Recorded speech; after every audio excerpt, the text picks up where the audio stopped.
नमस्कार दोस्तों, स्वागत है आपका न्यूज़ बकेट पर। कांग्रेस के महाजनसंपर्क यात्रा और विधानसभा चुनाव को लेकर एक्टिविटी बढ़ती जा रही है। इसको लेकर पूरे प्रदेश में प्रियंका गांधी की सक्रियता को देखा जा सकता है। यह सिर्फ चुनाव ही नहीं, इसको और भी नज़रिए से देखा जा रहा है। 2024 के चुनाव से भी कई लोग इसको जोड़ रहे हैं, लेकिन कांग्रेस के कार्यकर्ता लगातार अब गलियों में, चौराहों पर पहुंच रहे हैं। लोगों में सक्रियता काफ़ी देखी जा रही है। इस वक्त हमारे साथ बनारस के कांग्रेस के नेता गौरव कपूर हैं। इनसे समझने की कोशिश करते हैं कि ये कांग्रेस की कैसी रणनीति है और क्या जनता में इसका कोई फ़ायदा दिख रहा है अभी, और इसका फ़ायदा चुनाव में कैसे दिखेगा वो भी समझते हैं। सर, स्वागत है आपका न्यूज़ बकेट पर। नमस्कार, धन्यवाद। किस तरह से आप लोग महाजनसंपर्क यात्रा शुरू कर रहे हैं और ये रणनीति कैसे बनी और क्या इसका जनता में असर पड़ रहा है?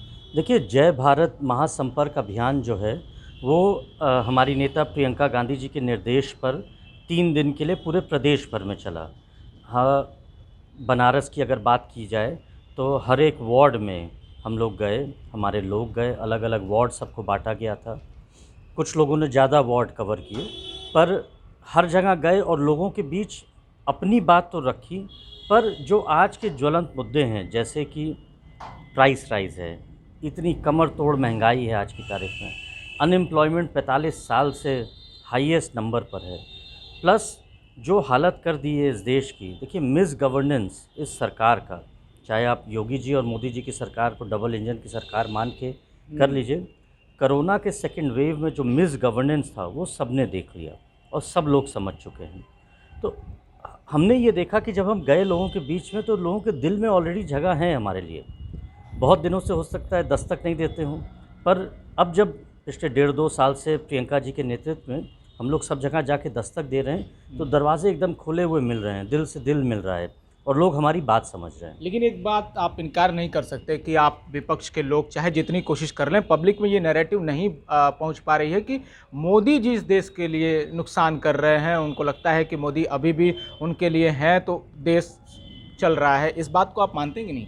देखिए, मुझे ऐसा लगता है कि अगर कुछ लोगों में ये ऐसी भ्रमित सोच रह गई थी, तो वो जो कल निर्मला सीतारमण जी ने एक सूची निकाली है जिसमें 70 साल में कुछ हुआ नहीं, पर 70 चीज़ें वो बेच दे रही हैं। तो वो सब जिसके, अब या तो देखिए वो अंधभक्त हैं भाजपा के, या भाई उनका कोई ऐसा कनेक्शन है आरएसएस से कि वो उस मानसिकता से निकल नहीं पा रहे हैं। पर जनता जो है वो अगर अब तक इतनी कमर तोड़ महंगाई के बाद समझ चुकी थी, तो कल की सूची के बाद तो वो एक एक चीज़ समझ चुकी है कि यहाँ पर केवल कुछ नहीं हो रहा है, दूसरे का बनाया हुआ सामान बेचा जा रहा है। लेकिन अन्य महोत्सव को आप इनकार नहीं कर सकते। 80 करोड़ लोगों का दावा किया गया, उसके बाद 15 करोड़ लोगों के लिए विशेष तरीके से एक महोत्सव के रूप में मनाया गया। तो वो जनता के बीच एकदम योजना बैठी हुई है। शौचालय वाली योजना तो है ही, अब 2.0 आ रहा है उज्ज्वला योजना, इसको आप लोग इनकार नहीं करेंगे, ये ज़मीन पर काम तो दिख रहा है। देखिए, अन्न महोत्सव की अगर बात करूँ, अगर 80 करोड़ वो कहते हैं, तो 7 साल से सरकार मोदी जी की है। 120 करोड़ के देश में अगर आज भी 80 करोड़ लोगों को उनको अन्न बांटना पड़ रहा है, तो कहीं ना कहीं उनकी भी तो कुछ गलती होगी कि सब गलती कांग्रेस पार्टी की है, पहली चीज़। दूसरी चीज़, 98 रुपये का माल 150 रुपये के बैग में बेच रहे हो, शर्म भी नहीं आती है क्या ये करते हुए? किसको बेवकूफ़ बना रहे हैं? आपने केवल झोला और भाषण का वितरण किया, सामान का वितरण नहीं किया है। क्या आपका पेट 5 किलो से भरेगा?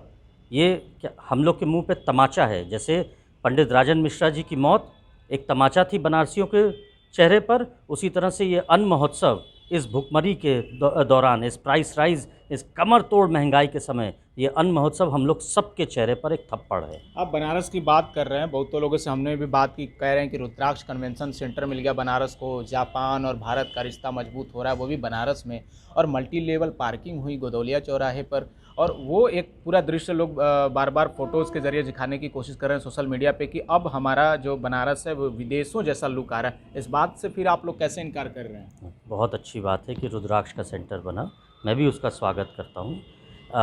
देखिए, ऐसा है कि सरकारी ज़मीन पर हमारे आपके पैसे से एक कन्वेंशन सेंटर, जहाँ पर किसी को नौकरी नहीं मिल रही है, ठीक, वो कितने फ़ायदे की चीज़ है, और वो प्राइवेट जने को दे दिया गया है चलाने के लिए। कितने फ़ायदे की चीज़ है बनारस के लिए। और जहाँ तक आपने गदौलिया की बात की, वो गदौलिया को लंदन बना दिया गया था। तो एक ही बारिश में आपने भी फ़ोटो दिखाई थी, आपके जैसे मेरे मीडिया साथियों ने फ़ोटो दिखाई थी कि गदौलिया की क्या हालत हो गई थी। तो लोग बेवकूफ़ नहीं हैं, सबकी आंखें खुल चुकी हैं, सब जानते हैं कि ये भ्रमित करने वाली सरकार अब ज़्यादा दिन नहीं चलने वाली है। प्रियंका गांधी एक लीडर के तौर पर योगी आदित्यनाथ और अखिलेश यादव के बीच में आपको लगता है कि पब्लिक के लिए वो चेहरा बन पाएंगी, वो कैंडिडेट बन पाएंगी, और कांग्रेस जो जातियों के समीकरण बैठ रहे हैं, जो इस तरह से राजनीति हो रही है, उसके बीच कांग्रेस कहाँ ठहर रही है? देखिए, कांग्रेस पार्टी के बारे में एक बात आप जान लीजिए कि कभी हम लोग जात की राजनीति नहीं करते। हम लोग भारत के हर एक जने का वोट मांगते हैं और काम के बल पे मांगते हैं। दूसरी चीज़, जहाँ तक आपने कही प्रियंका जी के नेतृत्व की बात, हमारा संगठन कमज़ोर था, मैं मान रहा हूँ। हम लोग 32 साल से सरकार नहीं बना पाए हैं उत्तर प्रदेश में, पर पिछले 1.5-2 साल से जिस मजबूती से काम किया जा रहा है, अभी हमारे प्रशिक्षण शिविर शुरू होने वाले हैं। छत्तीसगढ़ से जिस तरह से वहाँ हमने सरकार बनाई, वो सेम मॉडल हम लोग उत्तर प्रदेश में लगा रहे हैं। और इसलिए क्योंकि हमारे पास हैं, आज भी कार्यकर्ता हैं जो जानता है कि कांग्रेस पार्टी किस चीज़ के लिए खड़ी है, और कांग्रेस पार्टी हर एक इंसान के लिए खड़ी है। आप कह रहे हैं कि जातियों की राजनीति कांग्रेस पार्टी नहीं करती है। सरकार ने संशोधन किया विधेयक में ओबीसी को कैटेगराइज करने के लिए, उसकी फिर से जातिगत जनगणना के लिए, उसमें तो कांग्रेस ने बिल्कुल भी समर्थन कर दिया। तो इस बात से कैसे इनकार है कि कांग्रेस जातियों की राजनीति नहीं कर रही? जनगणना की बात अलग होती है और राजनीति क्यों करना जरूरत अलग पड़ रही है कि ओबीसी की जातियों की जनगणना की जाए? अरे, आपको पता तो होना चाहिए कि आपके देश में कौन कौन है, किस तरह के लोग रहते हैं। क्या ये जानना मना है? ऐसा तो नहीं है। और देखिए, बात जाति के नाम पर वोट, हम लोग हिंदू हैं, हम पॉलिटिकल हिंदू नहीं हैं। भागीरथ की गंगा यहाँ बहती है, मोदी जी की गंगा को बहाने की ज़रूरत नहीं है। ठीक, हम लोग पॉलिटिक्स में आपको धर्म और जात ये सब की ज़रूरत नहीं है। पॉलिटिक्स में आपको काम, काम और काम, और अच्छा काम, केवल इसी चीज़ की ज़रूरत है। बनारस में टोटल 8 विधानसभा हैं, उनमें से एक विधानसभा या 2 विधानसभा को छोड़ दें, वहाँ पे कांग्रेस पार्टी का कोई ऐसा खास जनाधार नहीं दिखता है। इस बार आप लोग की तैयारी कैसी है, और क्या कुछ अलग करने जा रहे हैं, और उम्मीद क्या है कि कितनी सीटों पे आप लोग दावा कर सकते हैं? देखिए, सीट जीतने ना जीतना वो तो वोटर के ऊपर होता है, और आज से चुनाव भी 7-8 महीना दूर है। हम लोग मेहनत बहुत कर रहे हैं, लोगों के बीच जा रहे हैं, लोगों से जो दिल का रिश्ता पुराना जुड़ा हुआ था उसको वापस से जोड़ ले रहे हैं, और उनके दिल के दरवाजे हमारे लिए खुले हुए हैं। ये मैं आपको ज़रूर बता सकता हूँ। महाजनसंपर्क के बाद एक शिविर और लग रहा है। सारे जो भी सदस्य के लोग हैं कांग्रेस के, उनको ट्रेनिंग देने की विशेष व्यवस्था हो रही है। ये पूरा जो है व्यवस्था, वो भारतीय जनता पार्टी का कॉपी लग रहा है। इसकी ज़रूरत क्यों पड़ी? भारतीय जनता पार्टी किसकी कॉपी है? आरएसएस की है कि हिंदू महासभा की है कि कांग्रेस की है? कि कौन सी चीज़ कॉपी क्या होता है राजनीति में? छत्तीसगढ़ में हमारे लिए ये चीज़ काम की थी, उसी चीज़ को हम यहाँ लागू कर रहे हैं। छत्तीसगढ़ में भी 2-3 टर्म से हमारी सरकार नहीं थी, और हम लोग ज़मीन पर लड़ रहे थे, मजबूती से लड़ रहे थे। यहाँ भी हम लोग मजबूती से लड़ रहे थे, अब और मजबूती से लड़ रहे हैं प्रियंका जी के नेतृत्व में। तो कोई कॉपी नहीं किया जाता, अपने हिसाब से काम किया जाता है। नेता कौन है होगा? अजय कुमार लल्लू होंगे या प्रियंका गांधी? हम लोग सब, हमारी नेता प्रियंका जी, राहुल जी, उन्हीं के नेतृत्व में हम लोग काम कर रहे हैं कांग्रेस पार्टी में। बहुत बहुत शुक्रिया हमसे बातचीत करने के लिए। धन्यवाद। तो ये थे हमारे साथ बनारस से गौरव कपूर।